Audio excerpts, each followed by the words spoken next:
I was like, I am I only going to saw- be the Debbie Downer, being like No. I had a really hard time with this one.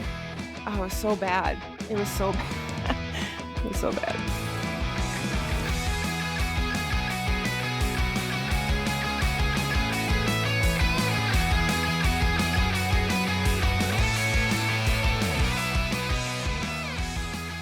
Welcome to 1999, the podcast. I'm John Brooks. And I'm Julia Sormans. Julia, what's new? What's going on? Not much. Like I was telling you before, just teething baby. Mm-hmm. Yep, that's always fun. Yeah. Teething Trying babies. to stick her foot in her mouth. That's a new development, so it's fun.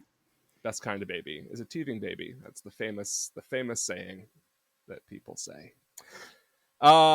Great. Well, it's baseball season, as you know, as a big baseball fan, Julia. And to celebrate, we are looking today at the 57th highest grossing movie of 1999, just one spot above another recent entry, Man on the Moon. Released September 17th and opening number 2 behind Blue Streak, and going on to gross $46 million worldwide on an $80 million budget. Written by Dana Stevens, based on the 1991 novel of the same name by Michael Shara, with a lovely score by Basil Polidorus, directed by Sam Raimi, and starring Kevin Costner, the late Kelly Preston, John C. Reilly, Jenna Malone, J.K. Simmons, Vin Scully as himself, Psycho Steve Lyons as himself, and Brian Cox, who looks the same today as he did 25 years ago. Today, we are talking about the third and final part of Kevin Costner's baseball trilogy. A good movie wrapped inside an okay movie wrapped inside a bad movie. For love of the game. Billy Chappell is 40 years old, arm weary and aching. And you know, Steve, I have a feeling Billy Chappell isn't pitching against the Yankees. He's pitching against time. Chappell, you suck! You can always tell when I'm in New York. And tonight, he might be able to use that aching old arm one more time to push the sun back up in the sky and give us one more day of summer.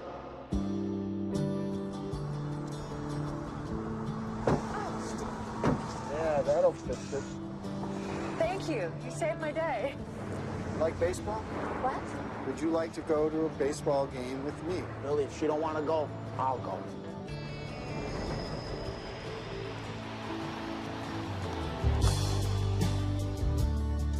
How do you like to be kissed?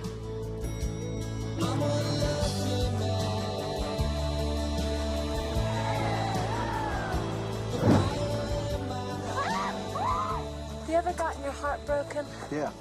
When we lost the pennant in 87. So are you my mom's boyfriend? I'm not sure. But you've slept with her. I need a regular guy, not the guy on the Old Spice commercial. Who's right guard?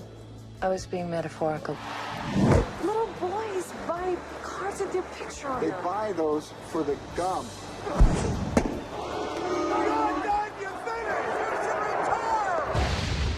What's the problem, Billy?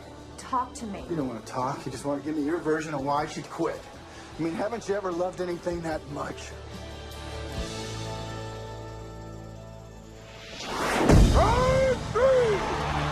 I don't know if I have anything left. You just throw whatever you got, whatever's left. The boys are all here for you. We're gonna be awesome for you right now. You can win or lose the game all by yourself. You don't need me. Don't go.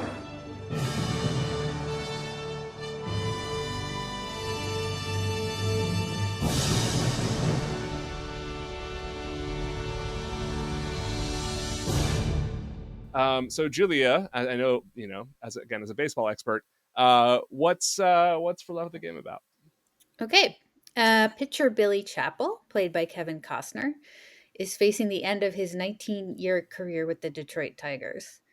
The owner is selling the team, and the new owners want to replace him with some fresh blood. His girlfriend, Jane, played by Kelly Preston, is breaking up with him and moving to London for a new job.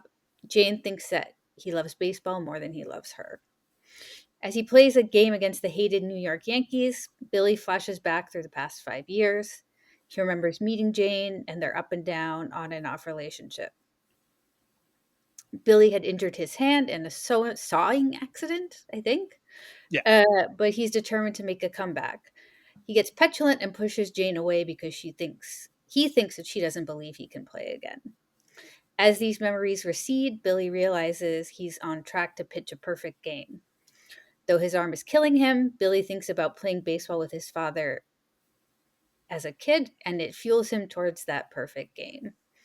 Realizing that this accomplishment means nothing to him without Jane in his life, he rushes to the airport to follow Jane to London. But wait, Jane was watching the game on the airport TV and missed her flight. When Billy finds her, they reconcile, and everybody lives happily ever after. Or so we suppose, because it just sort of ends with them kissing. Anyways, For Love of the Game marked Raimi's first foray into big-budget, mass-market filmmaking, which would ultimately pave the way for him being handed the enormous task of finally bringing Spiderman to the screen in 2002.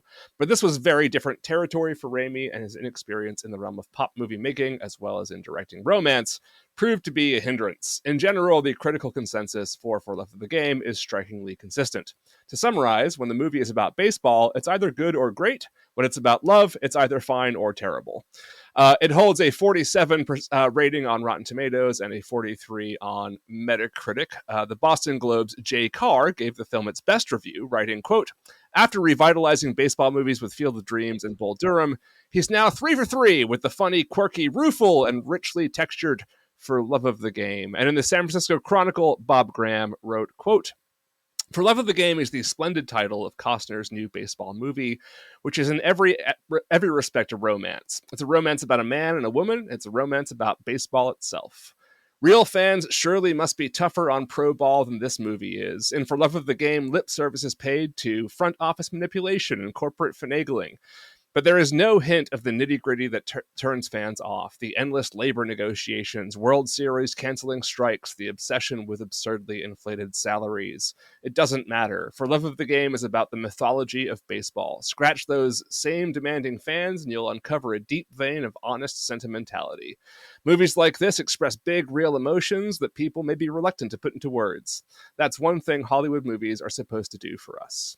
But Lisa Schwartzbaum in Entertainment Weekly, with a review that is emblematic of so many others, gave the movie a C and wrote, quote, "Depressingly, for a plot propelled by a love story, For Love of the Game sure strikes out when it comes to Billy and Jane's romance. Theirs is a long-time relationship the pitcher reviews in his head while on the mound, while he's not muttering about other batters, letting us know how much he loves her with a faithfulness and ardor that's impressive, or would be if the other half of the couple had any substance to call her own.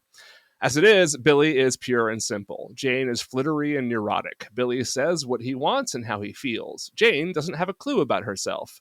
Billy holds a baseball team together and is a hero to millions. Jane writes articles about facial scrubs, a subtly demeaning detail.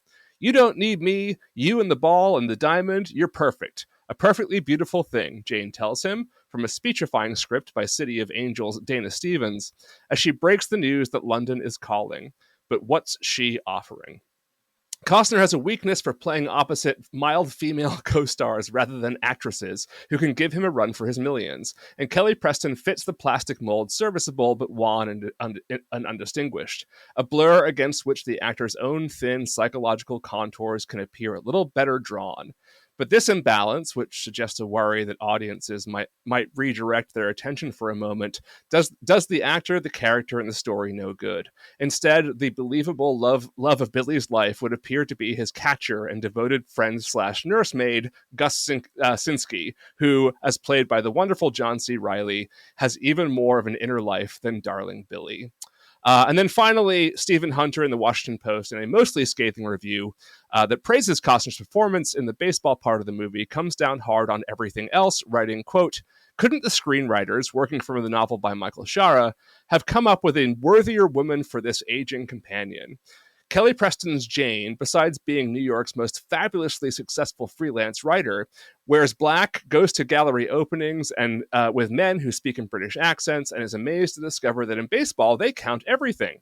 It's not merely that Preston is a one-dimensional actress and that her peculiar form of attractiveness is a generic beauty that seems neither sexual nor idealized, and is so forgettable that her face vanishes from memory even as you're looking at it. It's that he's so passive and she's so abrasive that the coupling never makes sense." I gotta say, reading some of the reviews for this was quite fun. And our guest is shaking her head in disbelief, in stunned disbelief at some of the words that just came out of my mouth based on some of those reviews. But joining us today is friend of the pod, first time for an actual movie episode on the podcast. And boy, what a great one she got. But she's a big baseball fan, fan of the 2025 World Series champion Chicago White Sox, Team of Destiny, Jackie Krestel. Hey, Jackie, what's going on? Hey, John. Hey, Julia. So, you hadn't seen this movie before, or you had seen it before? I couldn't quite. It seems like you thought you'd seen it and then watched it, and you were like, "Oh, nope, I haven't." Yes, Is that I think I've basically seen right? I've seen bits and parts of this movie. I knew enough to know that John C. Reilly was in it without Mhm. having watched the movie. But when I did sit down and watch the movie, I had never seen maybe more than 5 minutes of it all the way through.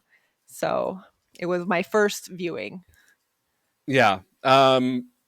I'm going to defend some parts of this movie, and I already know that the two of you do not like this movie. That's okay. And we can rip a lot of it apart, and it's going to be fun. But I'm also going to stand my ground when it comes to parts of it. Julia, you are neither a baseball fan nor had seen this movie, I take it. Is that right? Yes. Have you seen the other Costner baseballs? Yes, definitely. Okay. Field of Dreams, I don't remember that well because I think I was a kid, but Bull Durham for sure. And actually, one of my favorite movies this year was EFIS, I've which heard is that's good. a baseball movie, and actually like makes you understand the rules of baseball way more than this movie does. And even though I don't, I still really enjoyed it. So, I mean, yeah, I think you can do better baseball movies than this. I have not seen EFS. I've heard good things about it. Have you seen it, Jackie? I have not, although I know that they just did a showing of it at the Music Box Theater in Chicago. So I Nice. have not seen it yet. Looking Yeah. forward to it, though. It's great. I definitely do want to see it. So you are also a fan of Bull Durham and Field of Dreams? I am. Bull Durham is my favorite baseball movie, period. Is it? Okay. Yes, it is. So Bull Durham definitely. Field of Dreams, actually, I get lukewarm on Field of Dreams. I can Mm-hmm. understand the sentimentality of it, but I don't know how it gets so many flowers. I'm lukewarm on that. But this one that you just made me watch Mm-hmm. was definitely the bronze medal of the three. Good Lord, it was Hey, it horrible. came in third. That's pretty good. It's Can on I Pretty it's good. on ask? the stand. Yes. There's nothing to scoff at. Can I ask you, Jackie, what in your opinion makes a good baseball movie? Yeah, that's a good question. That is a good question. Okay, so the baseball part of it, I think, has to be believable. So obviously I was never a professional baseball player, but I Yet. did yet. I did play sports, and so like a lot of the back chatter and like the behind the scenes kind of baseball stuff needs to be consistent with what I'm familiar with. So, for example, in this movie, there was, I'm not going to swear on your nice podcast, but Yeah, you can. You can. there was no fucking way. He did not know he was pitching a perfect game. What was he in the eighth? He's like, "Am I pitching a perfect game?" And John C. Reilly's like, "Yep, no one's hit the ball. No one's got on base. There's no fucking Yeah. way you didn't know that. There's no way." Yeah. So, so that wasn't very realistic. So I think just I don't know, what do I like about Bull Durham that makes it my favorite movie? I think it's just the dialogue. I like the the snarky dialogue on that. Throw more ground balls. It's more democratic, and so yeah, good baseball, I guess. Believable baseball. You didn't find this believable. One of the things I really love about this movie is that I really did buy Kevin Costner as a baseball player who is 44 and a pitcher. Like he worked really hard to like he has the right physique for it, and he worked really hard to like get the mechanics of it down. And he looks like he's real. I mean, he is actually pitching, right? And he looks like he actually is an aging pitcher. I fucking loved the casting of the New York Yankees in this movie, which is like, I would believe that all of them are actual New York Yankees players of the late 1990s. That was amazing. Like the one asshole guy that he strikes out in the beginning is like I was immaculately cast. I was writing notes on my phone as I was watching, and the first note that I took, and by the way, that guy's name in the movie is Sam Tuttle, because I Sam said, Tuttle. Yeah. I said, fuck you, Sam Tuttle, you little Hollywood bitch. Oh, anyway. And like that was before A-Rod joined the Yankees, like by several years. And A-Rod was it's like a second year in the majors era. at that point. This is the Jeter era. Jeter era, but it's and like what's his name? Paul O'Neill. Paul O'Neill, like those kinds of guys is what he's kind of setting up there. But I would have believed that was an actual New York Yankees roster from another dimension. And I have a hard time, like any movie that ends with the Yankees losing, like I'm gonna like that movie. That's a pretty easy way to please me. It's just seeing the Yankees lose.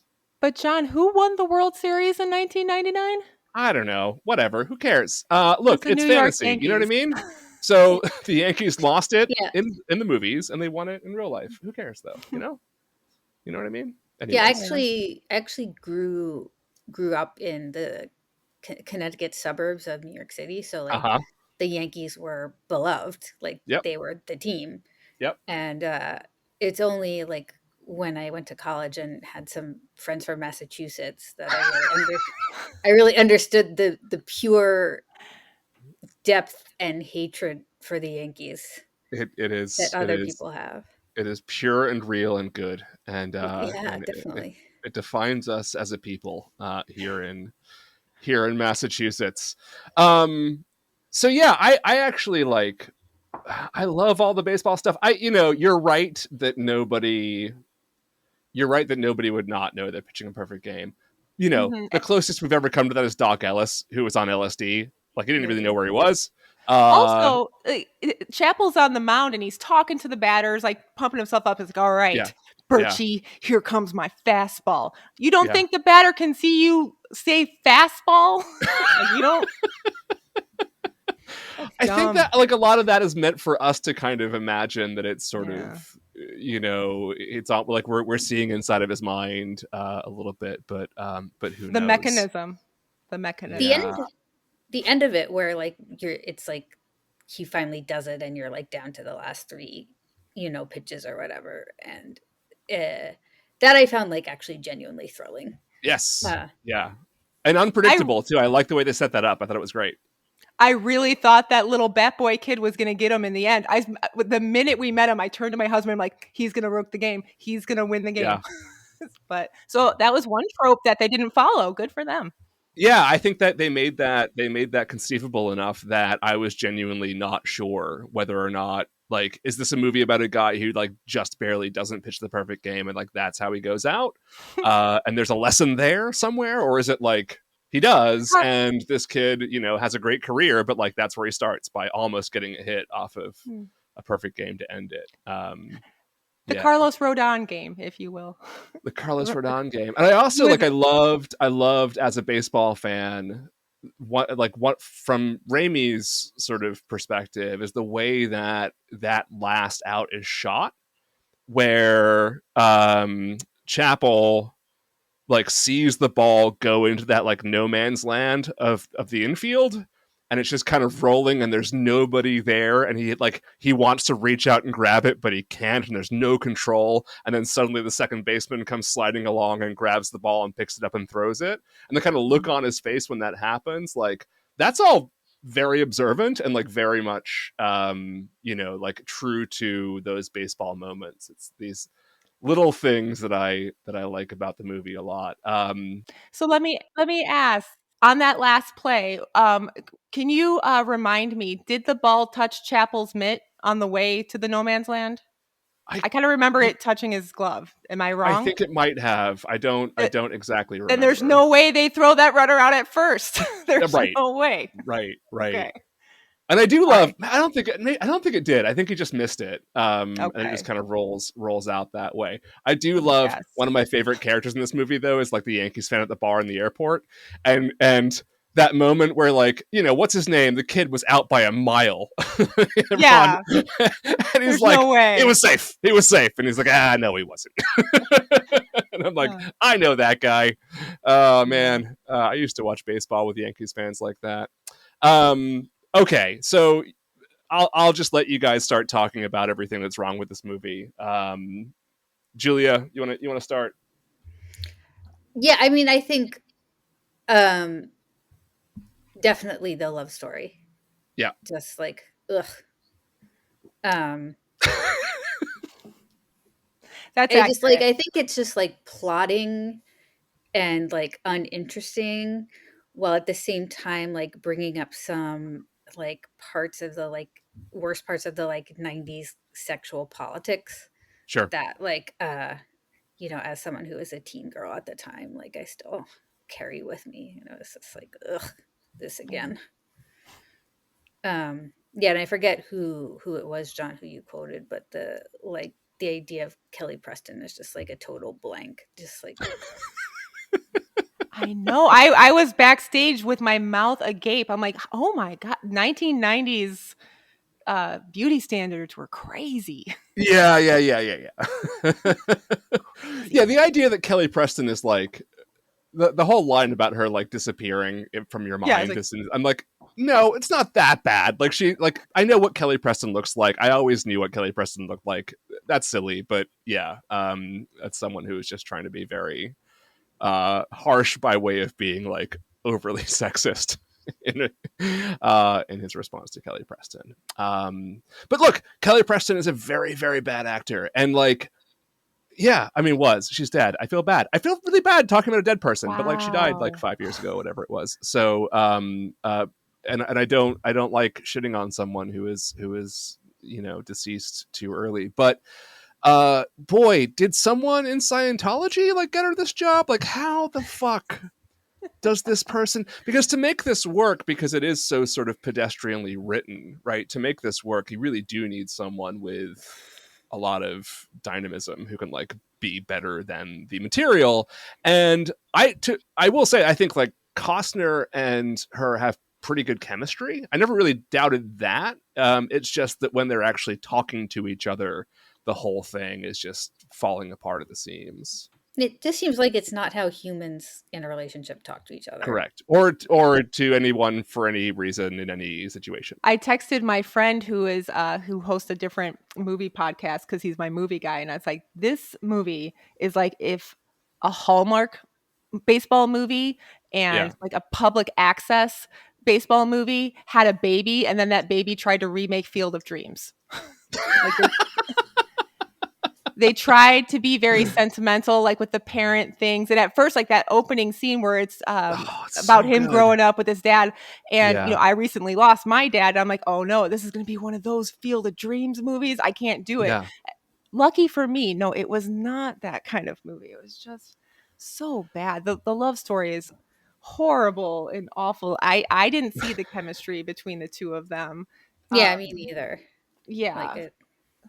I'll tell you where I see it, but go ahead. I'm going to defend that. I was just going to say Bull Durham. It is not Costner and Sarandon. No. It's not, it lacks very much. So yeah, it's just like, I don't know, like the whole thing, like where she sleeps with him the first time they like have a date, and like, I don't do that. I don't screw like that. Yeah, just like that, like yeah, that whole like, I don't know, it's not exactly slut shaming, but the whole idea of like, like women aren't supposed to do that, and like like, what will you think of me because we slept together on the first date? And it's just like so gross, and it's like not handled well at all. To me, it's just so sorry, just all I have to say. I think that review that John read had a little bit to it where it says just like we don't get a lot of character development out of the characters that you need it from, because like it tries to take these, pun intended, it tries to take these big swings in regards to the romantic relationship, but we don't have enough meat. We don't have enough story to be invested in it like that. So the sentimentality falls really flat. Yeah, I like also the whole thing that you were talking about before, Julia, about the sort of like I don't do this was like such a 180. I mean, like the way they kind of set her character up, it was like kind of interesting, and she's sort of like empowered and sort of can like meet him kind of at his level, and then like the next day she's like no. I'm like where is this coming from? Like this is just such a weird change in this entire sort of like personification of this character, because it seems to again like sort of adhere to those 90s sort of standards of slut shaming and that sort of thing. There is a very interesting moment, which I think is also very 90s, where the two of them are in bed together, and for unknown reasons, he finds a flashlight in her bed under the covers. Mm-hmm. And then there's like this implied joke that he like thinks it's a vibrator, and Mm-hmm. like talks about like, do you have other stuff in your bedroom? And she laughs and stuff. And it was very like, that was very interesting, like late 90s moment for me. It's like almost like Sex in the City-ish. Like we can talk about vibrators now. Yeah, so I'm gonna say when the movie starts, first of all, I love the opening montage of like those are actual Kevin Costner's like actual home films. They are? That's cool. I didn't know Oh that. yeah, so that's actually him cool. as a kid. That's actually his dad playing catch with him. His dad, by the way, like he looks exactly like his dad did when now, like when his dad was that age.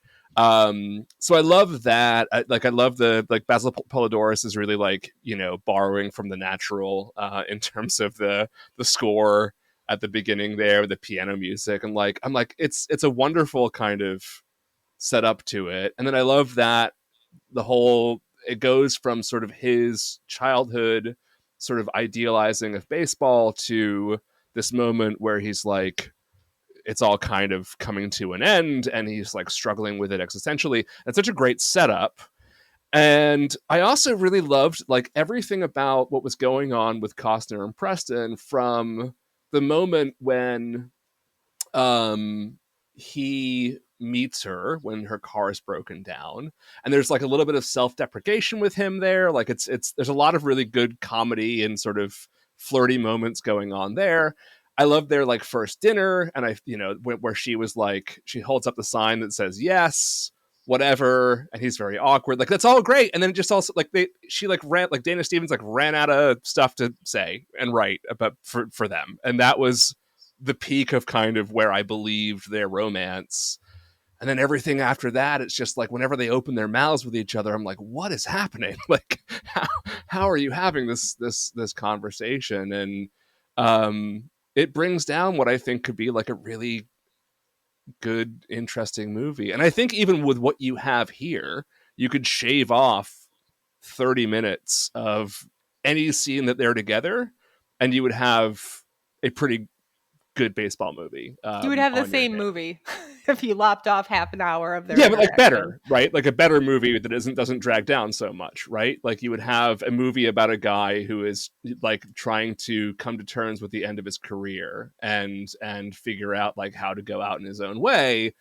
And I love the whole idea of like between batters, he's kind of reminiscing about his life. I think that's a great premise, and if explored better, could be a really like great baseball like television series, right? Make each episode about sort of one inning where he's pitching this thing and adapt it that way. Like there's a lot to mine here that could make for a really great baseball story. But I actually found the flashback structure a bit confusing at the beginning. I wasn't sure what was going on. I don't know, maybe that's me just being you're like, oh, is the game over? Now he's driving.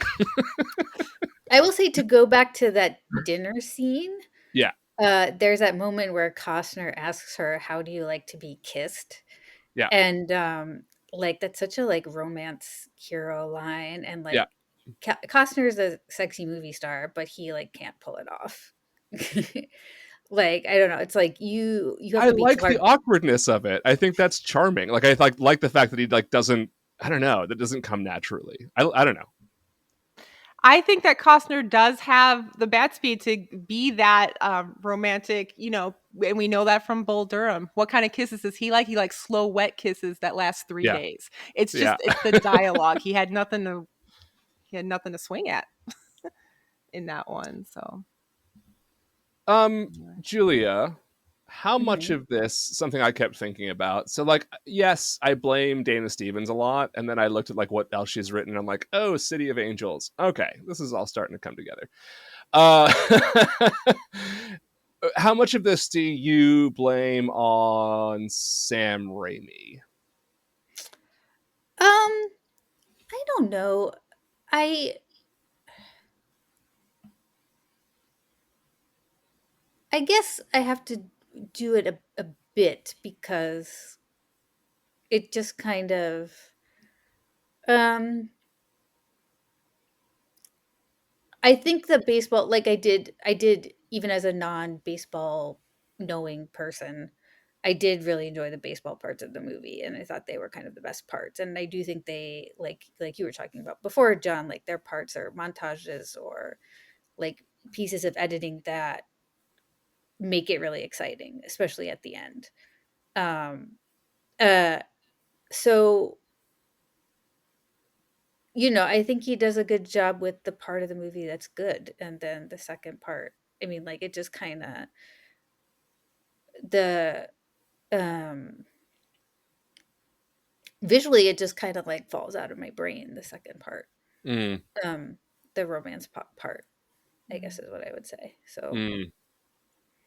Jackie, what about you? What how are you with Sam Raimi movies in general? Is this Um, so that's up like there Evil Dead with and the Evil Dead for you, or yeah, well, Evil Dead was supposed to be campy. No, I thought he yeah, did I had no issue with that. I thought he did a nice job. Like you said, that shot of the last play, that was nice. Like yeah, I had no problems with the directing of it. It's more for me, the thing that ruined it was the writing, was the dialogue. yeah, Although we can talk about the best part of the movie, and that's that little speech that John C. Riley has when he goes out there and yes, Costner's arm hurts. He's like, man, I don't know what I got left. And that's a very believable baseball thing, a pitcher telling his catcher he ain't got it anymore. yep, um that little speech that he gives them, like that was my favorite part of the movie. Like, yeah, so underused, John C. Reilly in this movie. yeah. yeah. We'll come back to John C. Reilly because I want to talk some favorite John C. Reilly moments in this movie because he is very clearly the best part of it. So I read something where Raimi was asked around the time the movie came out, like, why did you take this project? There was a lot of changing of hands before it finally got made. Sidney Pollack was going to direct it at one point.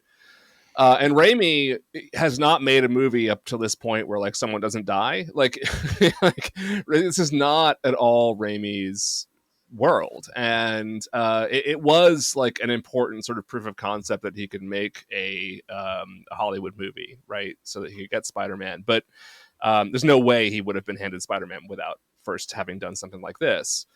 What I found really interesting is that what he said was like, well, I love baseball, and I thought it'd be cool to make a baseball movie. And I thought the story here was like, I was really compelling and just very simple and straightforward. And I was like, okay, I think I see what's going on here.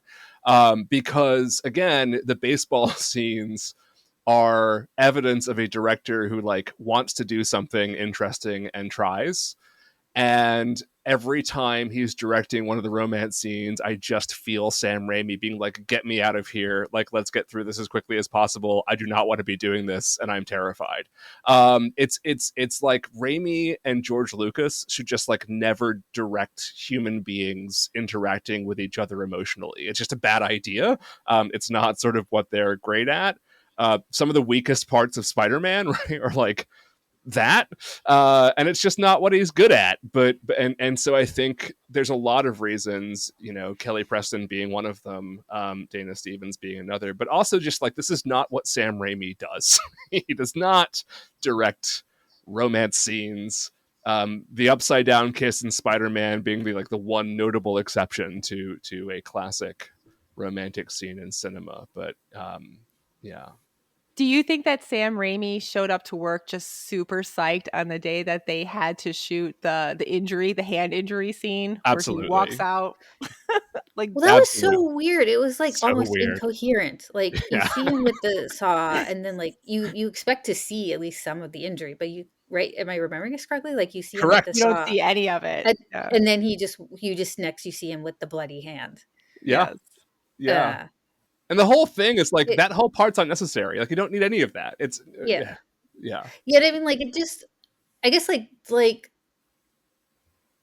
a lot of the personal life romance part of the movie just felt kind of like incoherent. It's kind of like Yeah.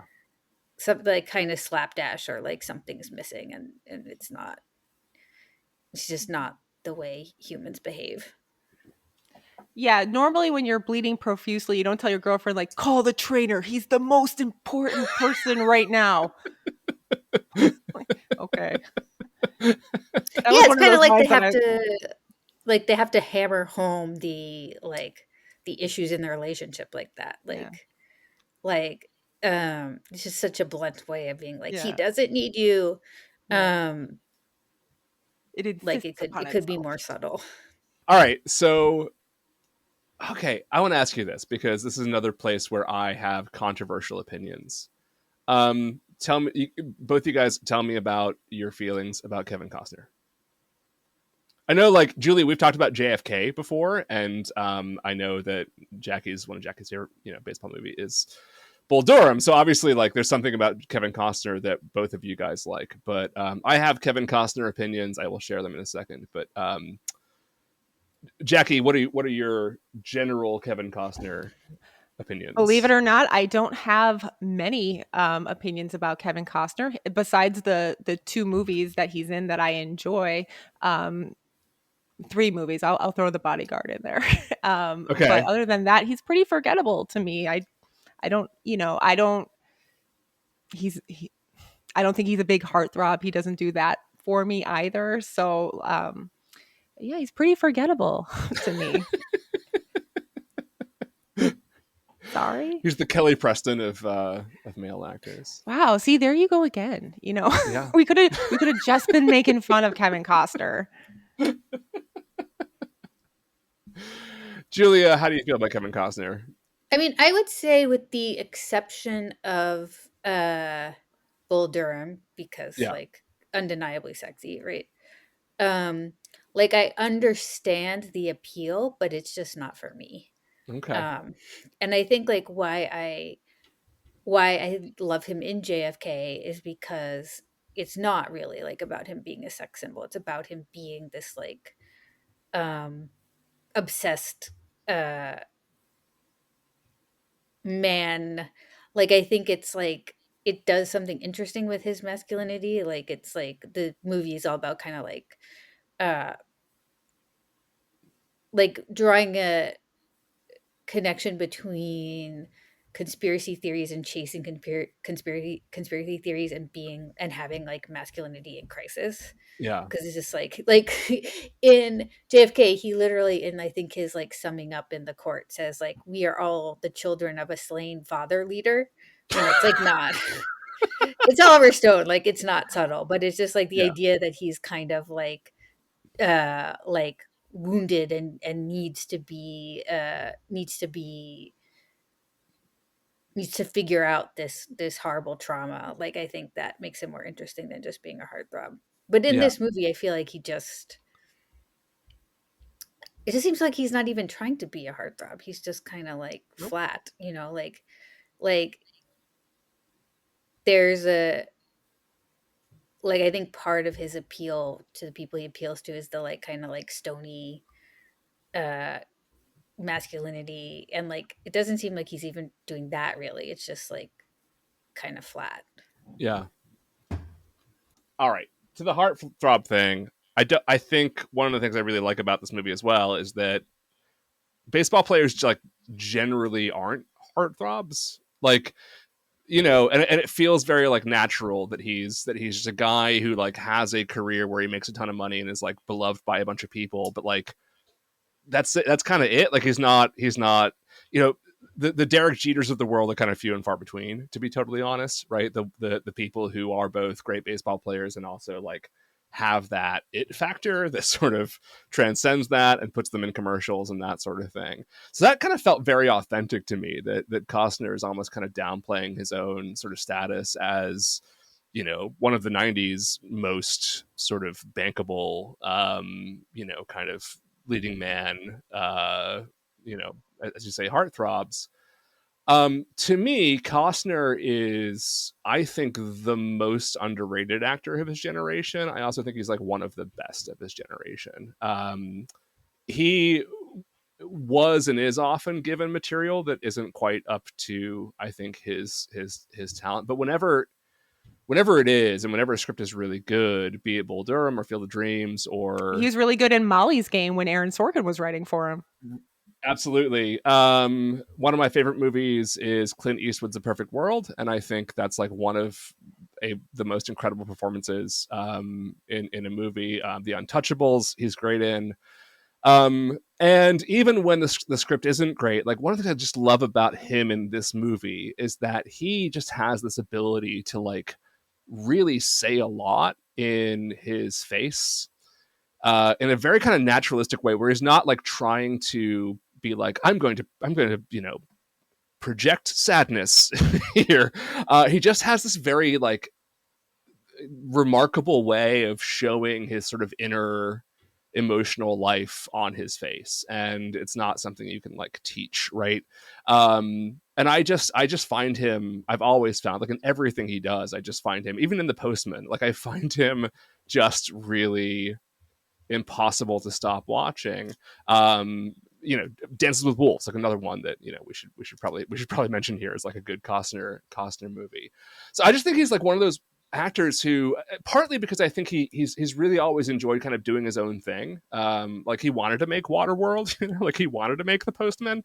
And that sort of worked against him somewhat. And also just because I think a lot of like directors and producers just never really understood the depths of how good he can be when he is put to good use.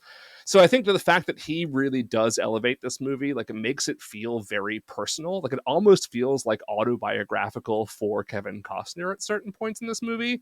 That I think that really is kind of a testament to how good he is. Yeah, I think like we see so many shots of his face while every time he's pitching, right? It's like you Yeah. know, like you like medium close up or something, we see his face. And I think those moments are where I see what you see, John. And then it just seems totally absent in the rest of the movie. I thought that what you pointed out was probably correct, Julia. When they're focused in on his face, he's doing the internal speak of pitching and talking himself through the game. Those are the best bits. Those are the best bits. And everywhere else, it's very forgettable. It's very forgettable. I wish I could. So honestly. one love story that does work is the love story between Costner and John C. Reilly. And I would fucking love a movie that did more about this, the pitcher catcher battery, and their love story, especially over the course of many years. Because that story exists in baseball so many times, and it would be such a compelling story. And like what's there is great, right? Whenever the two of them are interacting, whenever they're on screen together, it's just always great. But like less Kelly Preston love story, more John C. Reilly love story, like that's a better movie right there and then. He was great in that movie. He was very believable as a catcher. I liked the part 100%. at the very beginning where Costner was like, "Oh man, the manager's going to ask me to pitch," and Riley knows that he has all these injury issues with his arm. He's like, are you fucking kidding me? Like, no, Yeah. absolutely not. Yeah. You one twinge of pain and we're out." Because in the movie, also the Tigers were said to be having a really bad season. Like it's the end of a shitty season. Like don't kill yourself for the end of a shitty season. The Yeah. Detroit Tigers did have a shitty season in Yeah. 1999, but so that part was believable too. But that part where the catcher kind of is defending his pitcher, that I liked that. I like that kind of stuff. Julie, did you find any of that like inside baseball stuff compelling from an outside baseball person, or is that just like another layer of the movie for you?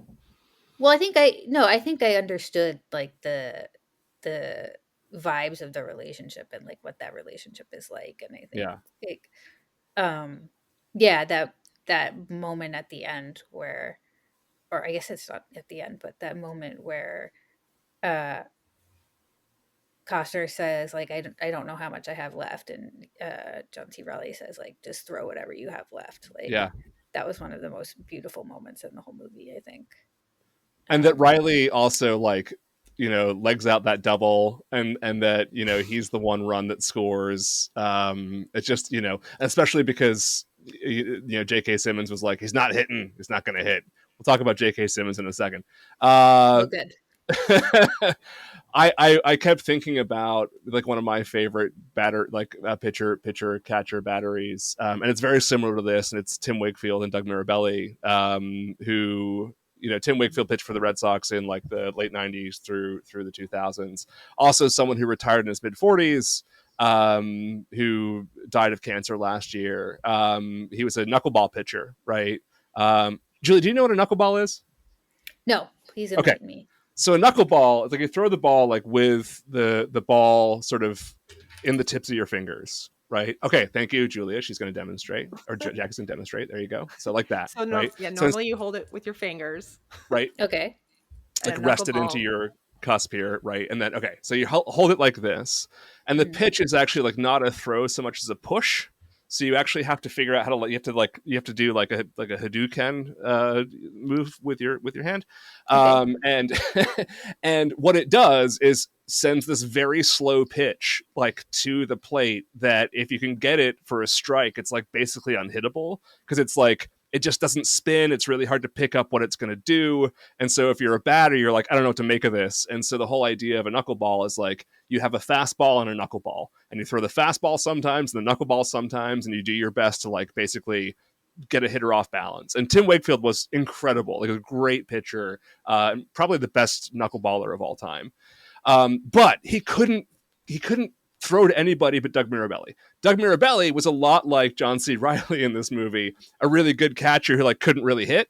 But every time Tim Wakefield started, the Red Sox had Jason Varitek, who was a great defensive catcher and a great offensive catcher. He didn't play when Tim Wakefield pitched because he needed Doug Mirabelli, to the point where the Red Sox once traded Doug Mirabelli to the San Diego Padres. Tim Wakefield had like 4 starts to start the season, and he could not pitch without Doug Mirabelli. He needed Doug Mirabelli behind the mound for him to like be at all effective as a pitcher. They tried having Doug Mirabelli pitch to the then backup catcher. The ball kept going everywhere. So Theo Epstein, who was running the Red Sox at the time, made a sort of like very impromptu trade to get Doug Mirabelli back to the Red Sox, just so Tim Wakefield wouldn't have a miserable season. Tim Wakefield, they made that trade at the day that Tim Wakefield was supposed to start a game. Boston police provided Doug Mirabelli an escort from Logan Airport to get him to Fenway Park in time. They televised this entire thing to get him to Fenway Park in time to make it in time for 7:00 for Tim Wakefield's start for that game.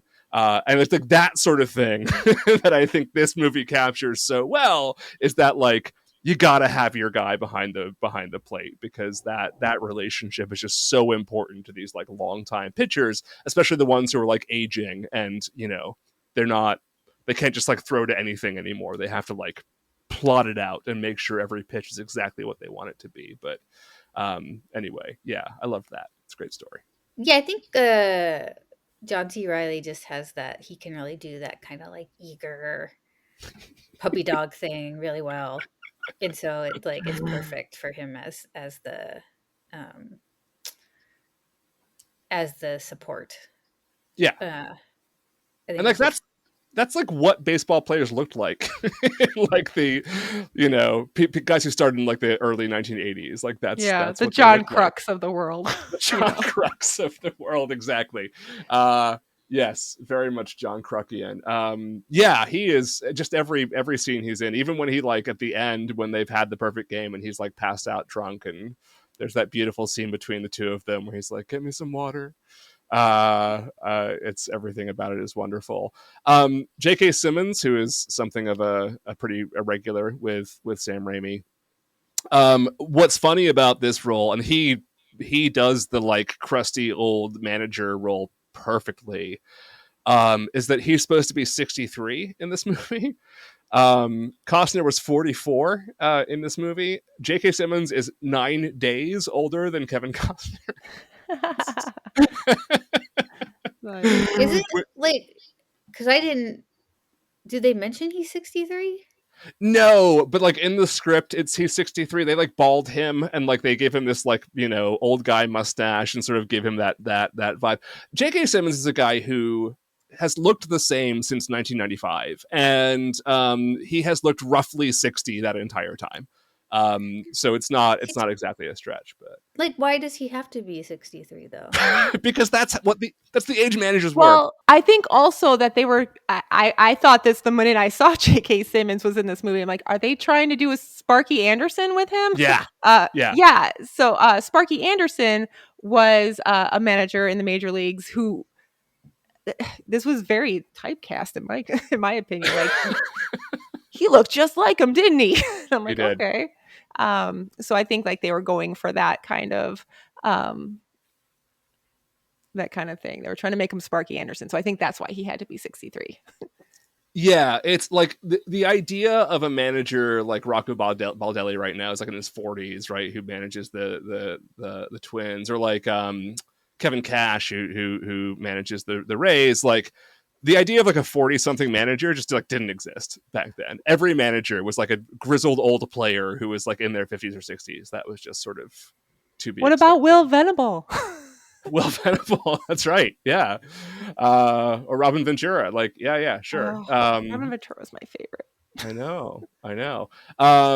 Yeah, so like it was just part of the 90s baseball thing. Like that's how old managers were. So he had to be playing in his 60s. But that's what it said in the script. And I guess J.K. Simmons just kept giving Kevin Costner like shit about it the entire time they were filming. He's like, motherfucker, like how am I supposed to be 63 when I'm 9 days older than you are, you know? There's just a great shot of him like staring out at the field intently and chewing gum really hard, and like his mustache waving up and down as he chews his gum, and like I think it was just great. It was like maybe one of my favorite shots in the whole movie. You know, like exactly who this guy is from just just that shot.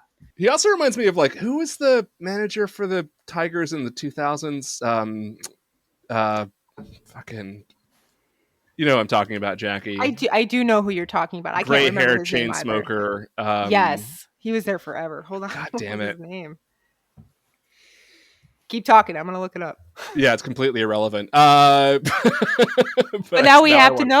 Now I have to know because it's something that should be on the top of my tongue.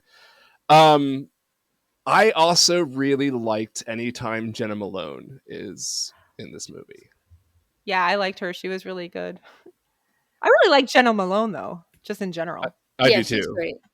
Yeah. Yeah, I just like it. It just makes no sense that Kelly Preston like doesn't reveal she has a daughter, until the daughter runs away and she like asks Kevin Costner to go rescue her. It's like the whole way she's introduced and the way she's like she comes into the movie just like makes no sense. Yeah.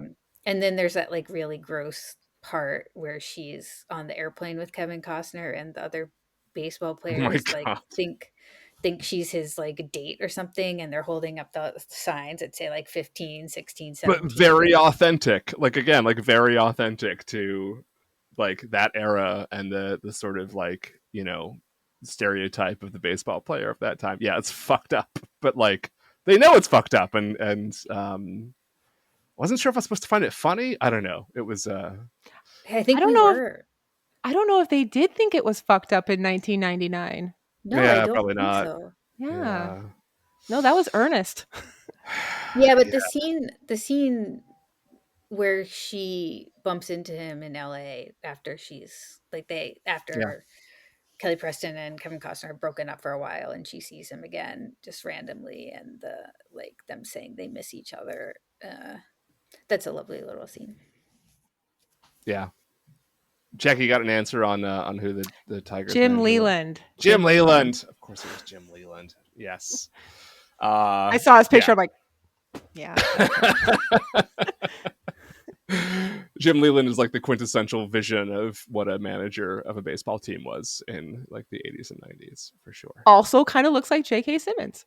He does. Yeah. Yeah. There's a little bit of that there as well. So, yeah. Yeah, I don't think I really have anything else to add to this. I kept thinking I think you could edit what's here down into something that is much better. I think that some casting tweaks here and there could have made this much better. I was amazed by how well the baseball players were cast because they all seemed like actual baseball players, which is pretty hard to do sometimes. But like I didn't need so much of the dialogue of the romance part of it. And if you focus really on like the baseball game itself and like trying to actually portray the memories the way that we do memories, which is like not in long-winded conversations with a bunch of awkward dialogue, like this could have been great. And I still think it's one of those movies that is enough of a kind of a template for an idea for a baseball movie that you could. It's been 25 years. Like you could take another crack at this and could do something pretty compelling and like do like a anthology series on like Netflix or something where it's like a different sport every season and it's someone kind of thinking about their life choices as they're playing their final game. There's something real nice about that. But yeah. What are your favorite baseball movies, John? I don't know. I mean, so like it's not my favorite baseball movie and like I don't think it's even that great, but of course like Fever Pitch has a special place in my heart. I like Fever Pitch. It's cute. Yeah, it's fine. It's a cute movie and it captures well that moment of like the Red Sox winning the 2004 World Series. I mean, yeah, The Natural's great. I like 8 Men Out a lot, even though it's like kind of depressing. I really love Rookie of the Year with Thomasine Nicholas. I do too. That's a great like kids baseball movie. The Sandlot. I think I actually prefer Field of Dreams to Bull Durham. I love Bull Durham as a movie, but not so as much as a movie about baseball. And I love the sort of like mythology of baseball slightly more. And as much as I like kind of despise Aaron Sorkin, like I love Moneyball as well. It's a fantastic movie. Yeah, but I really I want to see EFIS for sure. Yeah, watch EFIS, everybody. So do you find out what the EFIS pitch is? You must, right? Is it like about? Yeah. Is it like a central plot point? It's kind of like a white whale almost, like the there's like one guy who's like a kind of newbie and is like doesn't actually know that much about baseball and he's kind of like every pitch he asks like, was that the EFIS pitch? And it's like this like magical thing that everyone's gyro ball chasing. Yeah. The scorebook that I use when I watch games is made by a company named EFIS. There's a scorebook that features heavily in EFIS. Mm-hmm. And I think when you're talking about people who look like real baseball players, I think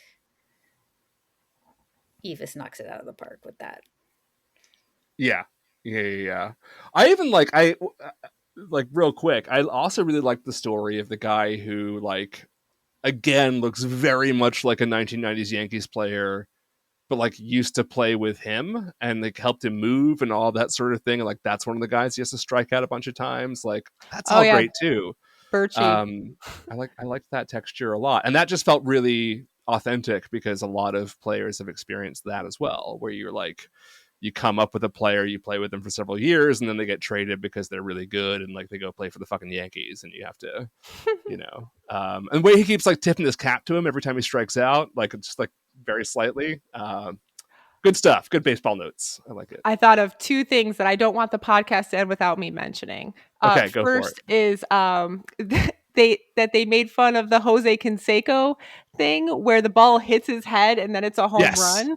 Was not expecting that. That was delightful. I'm like, oh my God.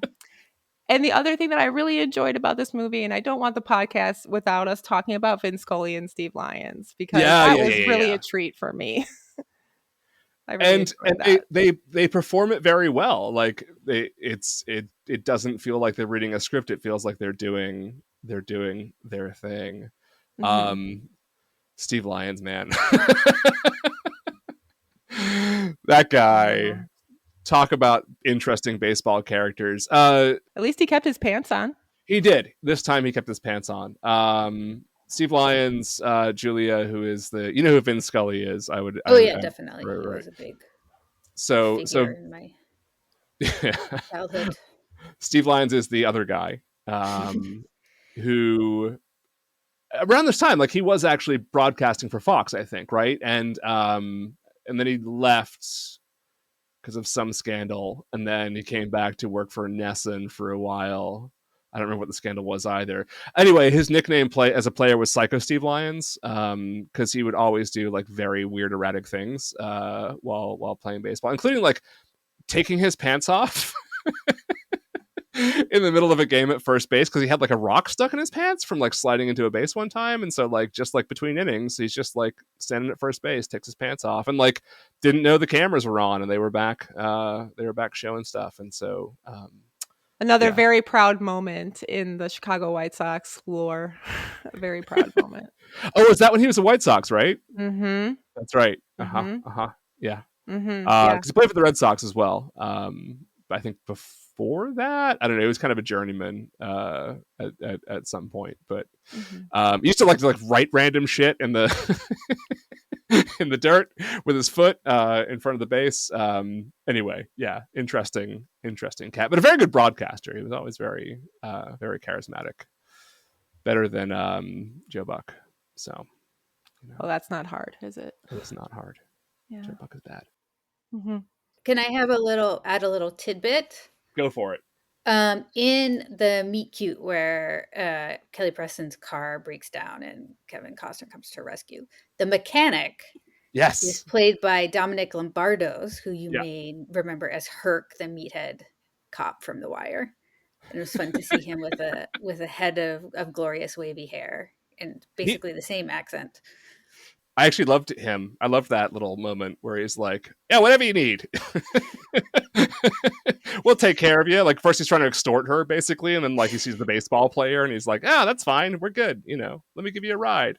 That also felt like both funny and also kind of authentic to the way that New Yorkers were in the 1990s about baseball players. So yes, that's a good one too. Okay, so Jackie, how do you feel about the 2025 baseball season? You now are the Chicago White Sox plus Bobby Dahlbeck, so all your prayers have finally been answered. Yeah. World Series or bust? Team of Destiny? Sexy pick to win it all? I will be happy if we don't lose 100 games. That nice. Would be a pretty good season.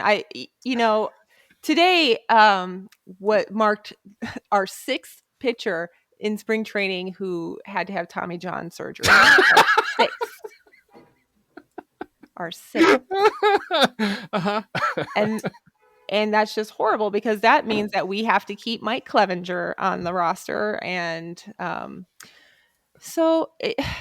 last year actually was towards the end was pretty enjoyable because we were chasing history, even though it was horrible history. Like at least it was.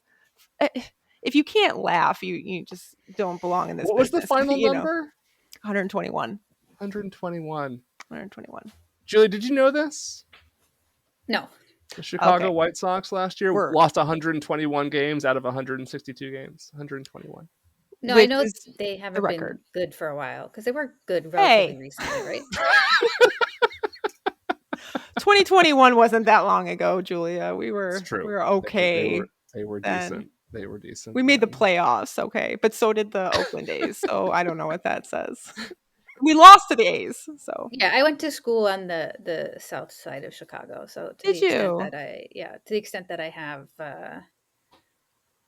uh, loyalty or good feelings towards baseball teams, White Sox is definitely there. Okay, very Um, good. So So the anyway, answer is no. You're not going to win it all. no, we're not. We're not going to win it all. Not- I don't. Maybe we'll beat our own record. Maybe we'll hit 122 this year. Um, no, I could have a whole other podcast if you want me to talk about all of the the shortcomings of the team that I root for. No, we're not going to be good. First year manager. I want to see what Will Venable does with Yeah. this scrappy little group of nobodies and Luis Robert Jr. Yeah. And So Bobby that Dahlbeck. was and Bobby Dahlbeck. Okay. Yeah. fair. Fine. Goodness. So I want to see what Will Venable does. That'll be something to watch. That'll be something interesting to watch as we lose 122 games. That's fair. Right. It'll be interesting to see what Chris Getz does when he does trade Luis Robert Jr. Mid-season probably. Yeah. Because he's still trying to up his stats on like good trades. Because Miguel Vargas ain't cutting it. So I don't know. It's going to be a bad year. It's going to be a bad year. So at least you should go to the ballpark and get a hot dog. Or no, we have a new milkshake. You should get the new milkshake. Well, that's reason enough right there. Yeah. New milkshake. Not for the baseball. No. It's going to be bad. You It's going to might. be I bad. mean that the number of Tommy John surgeries might already be a record of some kind. So You know might what? just I'll be, look like, it up. Yeah, I'll look that up. piling up the records. Over the last. What's going on at Camelback Ranch? I don't know. Well, we love baseball even when our teams are bad. So that's just part of what it is to be a baseball fan. I grew up, rooting for the Red Sox in the 1980s and 90s. Like, it's from 89 through 2000 ish. It was like a pretty rough spell. So, Especially because the Yankees were so in the good 90s. during that time. Like They were quite good during that time, especially the latter half of it. Yeah, in the meantime, 99 though, was their back-to-back, right? 98, correct. 99? That is, Yeah. and 2000. Yeah. I remember 2000 against the Mets, right? Yeah. And then they've won one World Series since then, and the Red Sox have won 4. So, whatever. So who's laughing now? Who's laughing now? The Bronx? Come on, you and your 20,000 rings or whatever you have, but like it's been so funny to just hear the hatred in your voice all through this podcast whenever you talk about the Yankees. That's one of the funny. things that one of the things I like is very just like true to my core is my undying hatred for the New York Yankees. And always will be. Like it's my second favorite team is like hating the New York Yankees after the Red Sox. So anyway, all right, we you have not done a movie podcast episode of this before, so we asked 2 questions at the end of each podcast episode. You may need reference for this, I don't know, but what is your favorite movie aside from this one from 1999? Okay, top 50 movies of 1999. Let's go. There you go. Oh, that's a good one. That's a good one. Oh, I got it. I'm not even going to scroll on the list even further. It's Office Space. Oh, okay, good. All right, there you go. That's a good one. Why Office Space? Well, because I work in an office, and so I find it very funny. My favorite part is when he kicks the shit out of the fax machine. Yep. PC load letter. What the fuck does that mean? A lot of great moments in that movie. Yeah. Something of a classic, although it bombed at the box office when it came out. Yeah. Quite famously, but yes, we love that one too. Do you have a favorite movie of all time? I do. What is it? Well, you hate Aaron Sorkin, and that hurts my heart because I my don't favorite hate Aaron movie. Sorkin. No, I don't hate Aaron Sorkin. Aaron Sorkin annoys me quite a bit often, but Okay, yeah. well that's fair. But my favorite movie is The American President with yeah. Still though, I mean, does it Yes. like, yeah, yeah. Yes. It's not like I can't do it now You anymore. can't imagine watching it now. It's just, yeah. I Oof. say that all the time, like on social media now, like with the I know. political landscape, the way that it is. Like when you have lost me, the most West Wing, Aaron Sorkin, Lin-Manuel Miranda, the American president liberal you would ever find in your life, you've lost the Yeah. plot. You've lost it. So like, it's yeah, it's a little cheesy and idealistic, but I like that. Yeah, I mean, I love it too. I was Sydney Ellen Wayne for Halloween last year.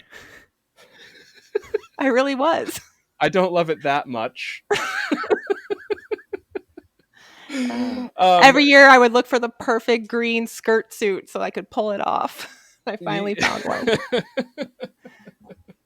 The quest for the skirt suit, the struggle is Yes, real. it It's is. hard. Mm-hmm. So But yeah, find and a your good one. favorite TV show, I know this is The West Wing. So like, Yeah. you're just a big Aaron Sorkin president's gal. It's like Yeah. that's your Sorry. genre. No, that's fine. I love the American. I love Michael J. Fox as George Stephanopoulos. I love Mark Shaman's score is fantastic in that movie. Like it just is. It hits all the right notes. It's a terrific movie. I just like I just don't know. Like Julia and I recently covered Dick, and we're like nostalgic for Richard Nixon at this point, right? So like that. So Andrew Shepard's a bit, fairy tale-ish for anyone. So the idea of like any kind of American political idealism right now is just, oh my god. He threw out the crime bill because it wasn't tough enough. He needed to go after the guns. Putting 455 in a drawer. I love it. Oh man, what a time to be alive. Yeah, I don't hate Aaron Sorkin. I hate the newsroom. That's what I hate. And then everything is sort of downstream from there. I didn't care for the newsroom either. It was okay. I watched it once through. That was not a repeat watch for me. Yeah. I don't think we've ever talked about Aaron Sorkin, Julia. Do you like Aaron Sorkin? I think he loves Sports Night. Yes. Sports Night is fantastic. Yeah. Yeah. Aaron Sorkin sports stuff is great. Yeah. I feel like he's kind of like, they're not actually similar in terms of what they produce, but I think like he's like Ryan Murphy in that like he's good when he's constrained and like when he's beholden to other creative people. Like when he's not given total free reign, he's at his best. I think that's right. I think that makes sense. All right, we'll leave it there. But Jackie, I promise we'll have you do a good movie next. We'll pick one. We have a ton of good movies that we still have not covered, and we will. What's your favorite genre? What do you like? You like comedies? What do you like? I like comedies. Especially I have this theory that like life on its own is so dark and devoid that when I sit down for entertainment purposes, I don't want any violence. I don't want to be like on the edge of my seat. I just want to laugh. I want to have fun. So that's why I like Office Space and Bull Durham. All right, noted. Right. We have a bunch of good comedies from '99 that we have not covered. So okay. All right, so we will have you back for that. But happy baseball season. I hope the White Sox are able to lose fewer than 100 games. That is my hope for you this year. Thank you very much. I have you in third place behind the Yankees in Baltimore. I have us in second place in the wild card, and the Yankees because Garrett Cole is down for the season. Yeah. As not being in second place. So okay. I'll take you up on that bet. Okay, fair. Julia, any last thoughts before we head out? No, just watch EFIS. That's it. Watch EFIS, watch Bull Durham, and watch Field of Dreams, and fast forward through all the bits of this movie where Kevin Costner is not pitching. That's our final advice to you. Thank you guys. Everybody enjoy baseball season, and we'll see you next time.